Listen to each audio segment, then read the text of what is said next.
Welcome to the podcast. Again, I'm Jeff Spickard. I'm the president of Musikgarten. Today, I'm joined again by Ellen Johansen and Amy Rucker. How are you two both doing today? Doing great. Doing really well. Thank you for asking. Excellent, excellent. So today we're talking about loosely, how to keep kids engaged while teaching online, and then how to adapt, especially Musikgarten curriculum, to an online setting. So we're gonna take every level and just talk through a couple different things. Obviously, we can't in one session go through everything in the Musikgarten curriculum. We would be here forever, which may not be a bad thing to do at some point in time, but at least just give people ideas. And a couple things I just wanted to mention beforehand to people listening is this is not a one-size-fits-all situation. It's going to depend on your comfort level. It's going to depend on your parents. It's going to depend on your children. So you're going to have to do a lot of things that you would normally do in a class online, which is adjusting. And the other thing I just wanted to quickly mention too is, and we're going to cover this a lot, parents are key. Having parent involvement is a key thing. So let's just jump in. Let's start with babies. How can we do a babies class online? How can we adapt an activity? Who wants to start us off? Well, I'll be glad to talk a little bit about babies just because I recently wrote a blog for where I teach regarding babies online. And actually, I'm finding that the Musikgarten curriculum for babies may set up the ideal environment for an online lesson, because just the fact that we are, as teachers, sort of setting up the activity in a baby's class, but then releasing the parents and the child, the baby, to go off and do that activity on their own. So the parent can come to the screen, get the idea of what we're doing, and then they can go off and have their bonding time together, and then the parent can come back. So it's really parent-led, clearly, in a baby's class, right? So they can take instruction from us, and then they can go off and do it on their own. And so along those lines, I've decided to offer a free online babies pop-up class, and I would encourage others to try this as well, because as studio owners and runners and teachers, that we all need to be thinking ahead, right? How we're going to keep our businesses going, and what could we do right now if we have a little downtime? Let's do some free classes. Let's offer it to people across the country and see what interest we get. And so I have a little bit of interest coming up for my baby's class, and I'm looking forward to trying that out and then just seeing if that might help my studio grow just a little bit. So you would basically just take the activity that you're doing, you would be doing it on screen, modeling it for the parent, and then the parent would be taking that and really bonding with their child is kind of the concept, right? Exactly. I feel like I can just take that lesson one of babies for that, at least for my pop-up class. I'm just going to go straight through it just as I would in class and try to model that sort of environment that we would have in person and let that bonding time take place. Yeah, I think you have to remember that the babies class is, at least from my point of view, a more informal way of sharing music with brand new parents. And brand new parents are eager to connect with other brand new parents. But in these times, it's not so easy for them to do it. And so here's a chance for them to have something they can share together, and they can see each other's babies, and they can coo at each other's babies, and we can focus on lullabies, and we could focus on different kind of holds. We can even address those little day-to-day issues that those new mothers are dealing with in the home. So I think it's a great idea to do a pop-up. I think I'm going to try it too. Think of the parent ed too, that we can sort of just sprinkle in all of these tidbits about why we are swaying those babies.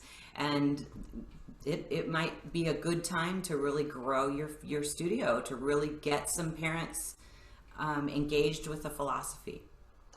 I think also the best thing about babies is that I don't think you really need to adapt anything for the screen, which is so wonderful about that program. Yeah. It can, you could even do it in a chair, although I would think doing it on the floor would be the one thing. I mean, you might have to adapt your camera so that you can see yourself better on the screen and they can get that sense.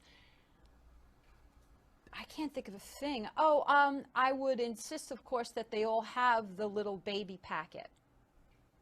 The baby kit. That would be an essential.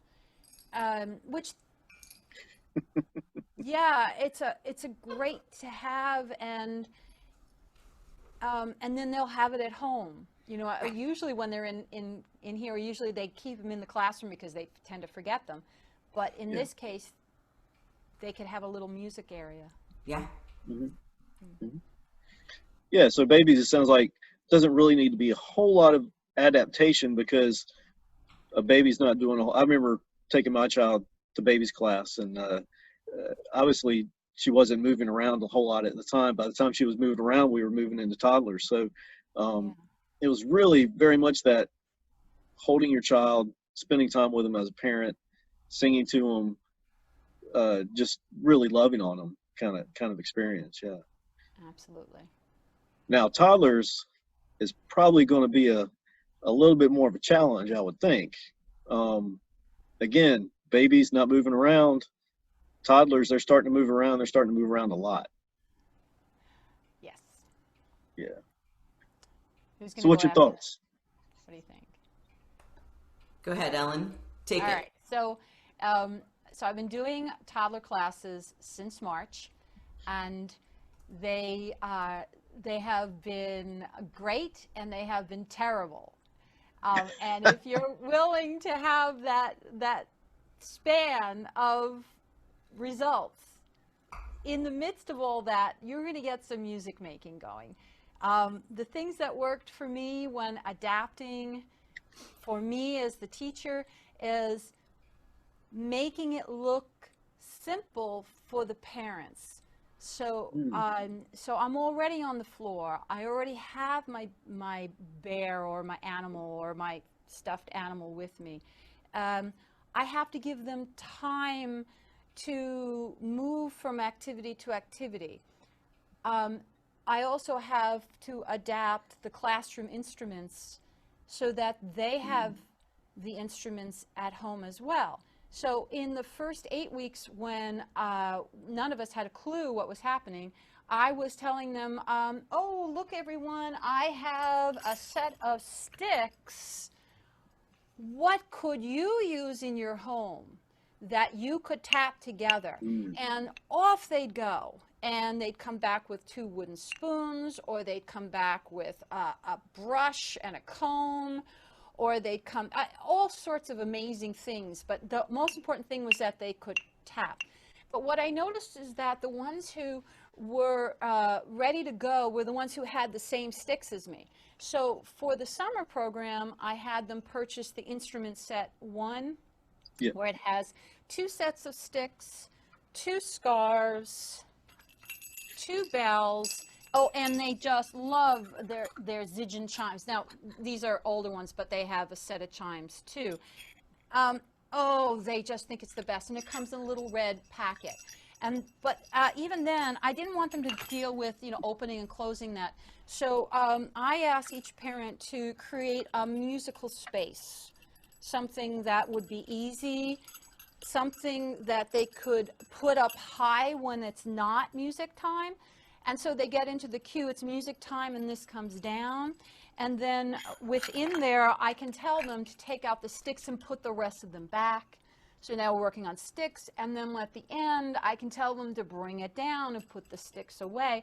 So we're still getting that ritual of taking out and then putting away. Now, one bonus thing we do after all this is then I say to them, oh, look, I have a sound in here that just appeared. Do you know what this could be? And of course, now that I've shared one, I'll say to them, is there a new sound in your music box that you'd like to share with me?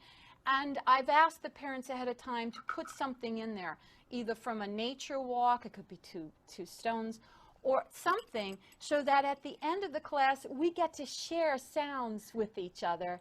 And then I'll say, oh, I can't wait till next week to hear what different sound. And of course, it could be the different or the same.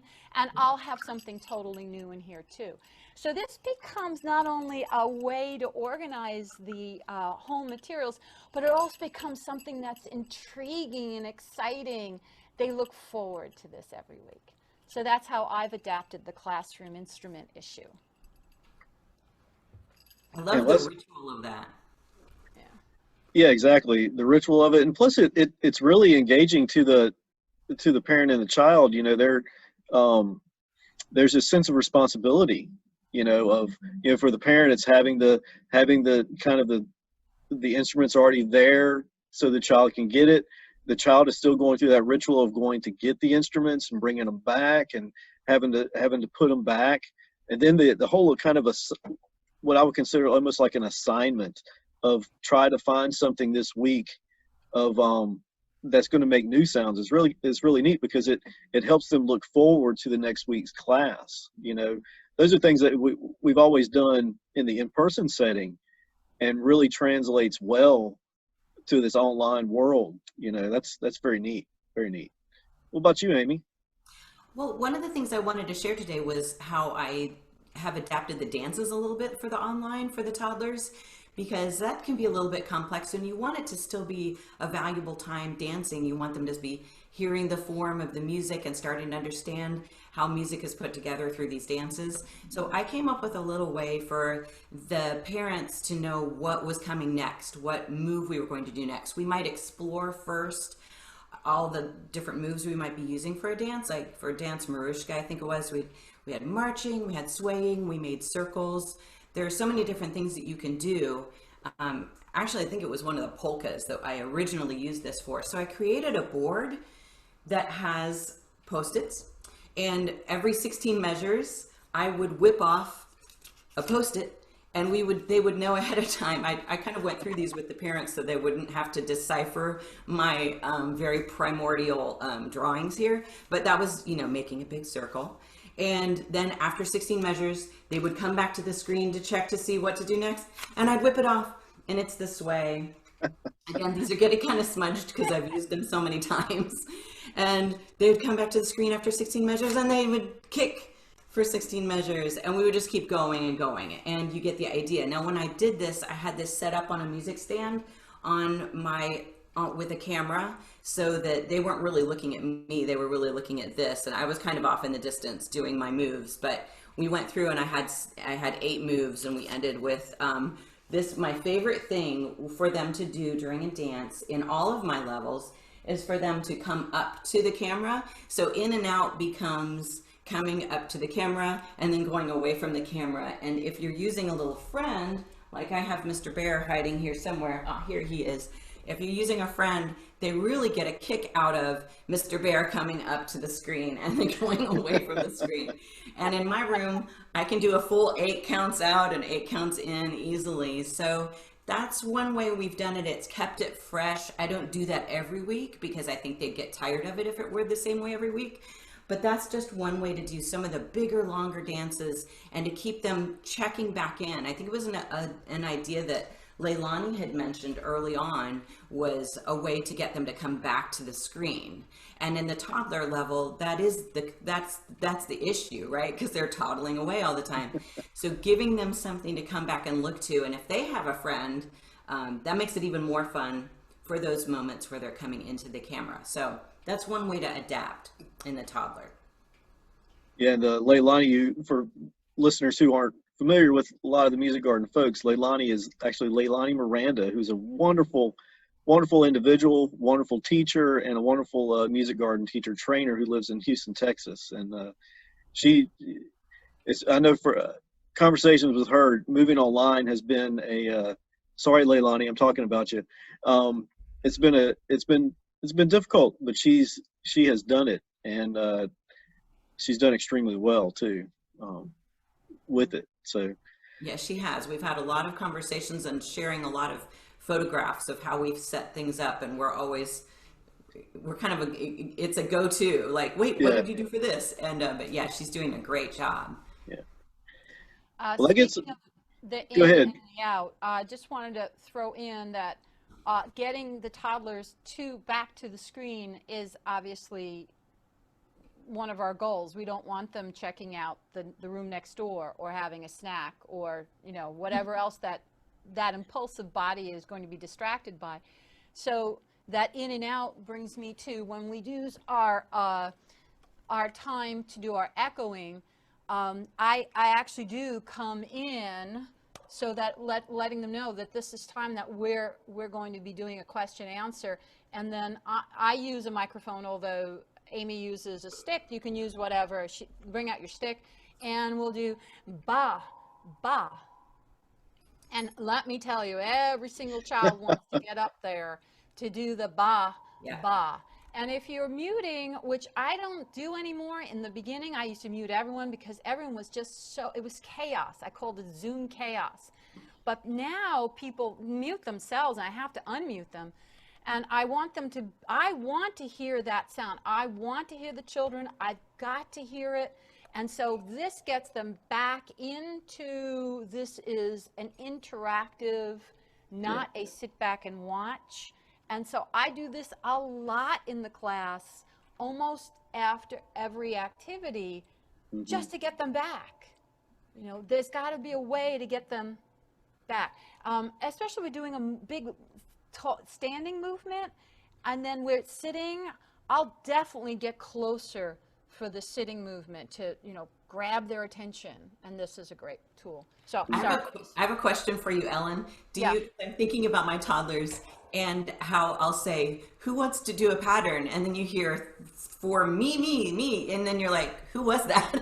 Oh, I know. Do you call your students by name, or do you have them indicate a different way? How do you? I actually call their names. I'll say, oh, Finn, it's your turn. You ready? Ba, ba. And I wait. And of course, who answers? Amethyst. I'll say, Amethyst, that was so wonderful. Finn, here's a chance for you to do it. Ba, ba, ba. And guess what? Amethyst answers again. and you know, oh, Amethyst, that was so wonderful. And here comes Finn. He's finally going to get a turn. Ba, ba, ba, ba. And you know, James will answer. So regardless of who answers, I call out their name and then I take whatever comes in. And if I can identify who it is, I usually have it on gallery at that point, so I can pretty much see who's up there and who's invisible. You know, that if Finn is in the other room, he's not going to answer. But why not? Hey, Finn, where are ya? Come on over. We're doing the buzz. And guess what? At the end of it, inevitably, you see Finn come running up. You know. Yeah. And take his turn, finally. And take his turn after we started up. So. Yeah. Yeah, you can usually tell who's ready to do patterns. So visually, there's a bit of a clue there. Sometimes parents can help too, because they can say, "Oh, wait, it's James's turn. You know, let's listen." You know, I've had parents really jump in and help in that way too. So, fun. Yeah, again, there's that what we were talking about at the beginning. You know, parent involvement is definitely a help. You know, it's a huge help. It's always been a help in the classroom, but the parent role in the classroom has always been a little bit different, where you're the teacher in the classroom, and if a child wanders off, you know, you're the one who keeps an eye on them to make sure they're not getting into anything, and if they are, you're the one who brings them back into the circle, and not the parent. You always want the parent engaged in the activity, and here the role of the parent is very they're still engaged in the activity, but they're also kind of the quote unquote classroom management person, you know, of the house. So it's for the parents in general, I think nowadays it's a daunting task, and I want to make sure that we recognize them and that we appreciate them and what they're doing, you know. So so that gets us babies, toddlers. Anything else on those two age groups before we move into, you know, not really, you know? There's only one other tip I always remind parents is, if all possible to get that big laundry basket and clear the room of any other toys. And I have to, even though I say it in orientation, I still have to, before we begin, parents, may I remind you that that room needs to be clear of all distracting toys. Otherwise, we're going to be having a great time and that child's playing with a fire truck in the back, you know, and I can't control that, and they have to manage that. And that's kind of an essential.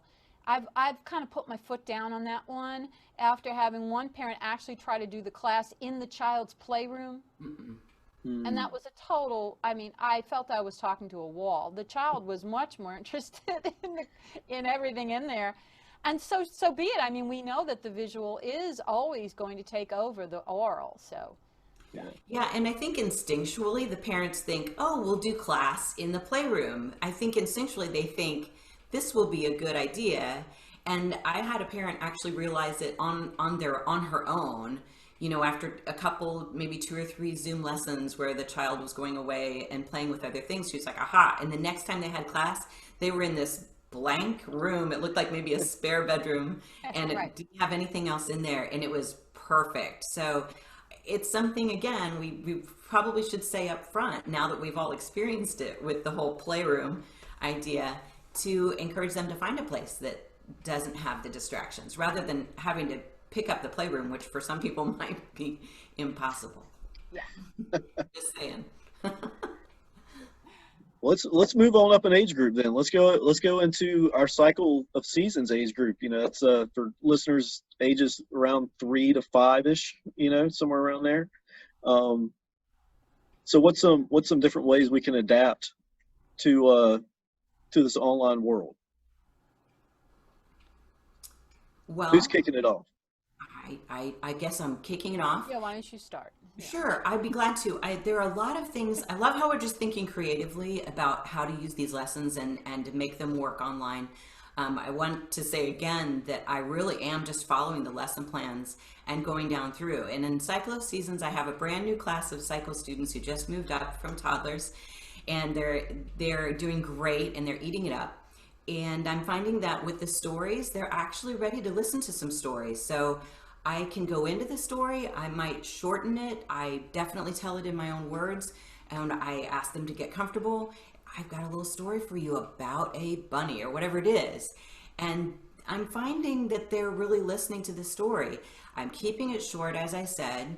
I can put in some moves. Oh, let's try that out. What about preening those feathers? You know, we're talking about the pelican.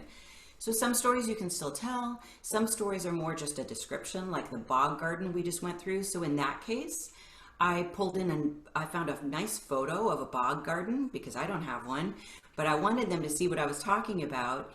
And then we started thinking about all the different insects and creatures that might be in that bog garden, and that took us into our frogs and worms, and then we went into the movement thing, and it just all seemed to flow just the way a Cycle of Seasons class naturally does. Something else that I've been doing with the cycles class, since now we have our focused listening that involves the visual, and I was so excited for them to get to that. So I'll show you. I would just use my cards the way I typically do, and I have to be on full screen in order for me to get to that. And let me show you. And that's true with my classes as well. When I switch my screen, I have to make sure that I'm in full screen in order to make that move using Alt-N. And so here are my cards, and sometimes I put a little extra light on them so that they're nice and bright and they show up really well. But we can go through each card, and they have their cards at home because they have the materials. So they can pull out ones, and we'll talk about them and play the games and do it just like a Montessori 3-period lesson like we do. You know, this is a belted kingfisher. You know, we'll go through each one. This is a fly. So we'll go through that whole 3-period lesson, and then we'll play some games, and I'll ask them to find one, and I'll say, you know, Celia, can you find the belted kingfisher? And she'll hold up a card, and I'll go, oh, let me see if I can find it too. Oh, did I find the same one as you? Yes. And so they're still looking at the screen, and we're working through them that way. Then I take my cards away then during the part where they're actually listening. I'm not going to really make them set them aside, but if they can, you know, so that they can focus on the listening, that's great. And then we just go through our listening at that point, and it seemed to go really, really well. They were very engaged. Mm-hmm. Yeah, the same here. When I do my stories, remember, every teacher has a different style of story time. Mm-hmm. And mine is a little more in the story, tell the story, and then open up the story to whatever suggestion the children have to expand the story. So if we're in the middle of a story and a unicorn comes flying into the woods, we go along with the unicorn, and I always ask the children, you know, tell me more, or what's going to happen now, you know, ask them to continue the story, and the story can go in so many directions.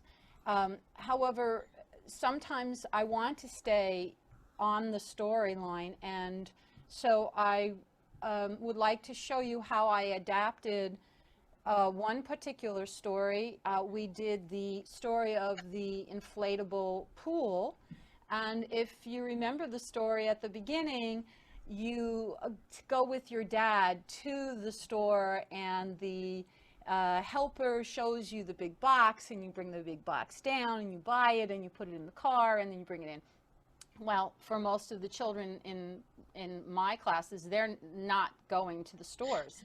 So here is my adaptation of how I changed the story. Hold on.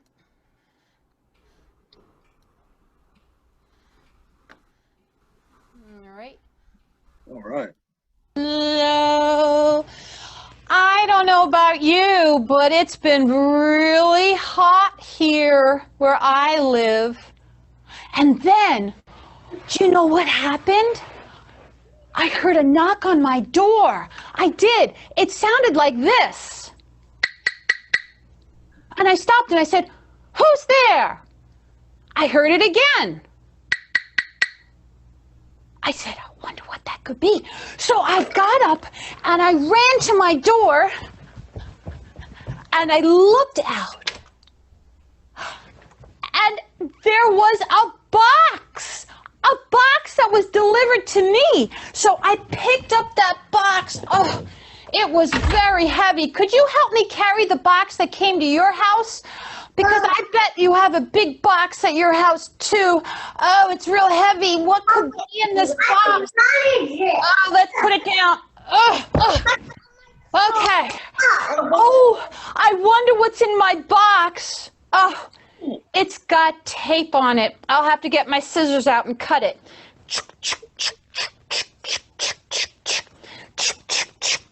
And rip it open. Ready? Okay. Open it up. Oh, there's paper in here. Pull the paper out. Oh, you know what's in my box? It's a brand new blow-up pool for my backyard. Oh, I've been waiting for this for months. Oh, I'm going to pull out that big pool. Oh, it's heavy. Help me pull it out. Come on, pull it out. Oh.